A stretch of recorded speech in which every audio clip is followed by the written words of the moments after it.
Olá pessoal, no vídeo de hoje vamos falar sobre liquidação de sentença e como ela se aplica em um caso recente julgado pelo Tribunal de Justiça do Estado do Paraná.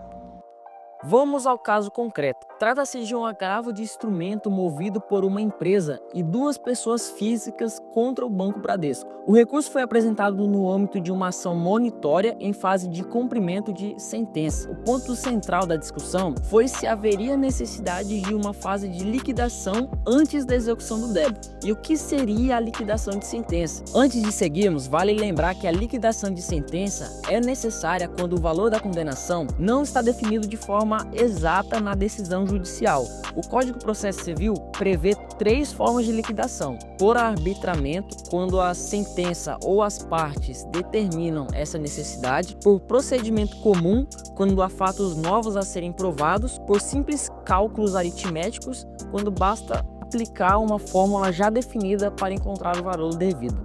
No caso analisado pelo TJ, a discussão era se a execução poderia prosseguir diretamente ou se seria necessário um processo de liquidação. Os agravantes alegaram que os cálculos eram complexos e que a sentença determinava expressamente a necessidade de liquidação. Por outro lado, o banco apresentou cálculos realizados por um assistente técnico, baseados na sentença e em acórdãos anteriores. O tribunal decidiu rejeitar o pedido dos agravantes e manteve a decisão que permitia o cumprimento de sentença direta. O argumento foi que os cálculos necessários eram simples e podiam ser feitos sem precisar de um processo de liquidação, conforme o artigo 509, parágrafo 2º do CPC, que diz que quando a apuração do valor depender apenas de cálculos aritméticos, o credor pode promover diretamente o cumprimento da sentença.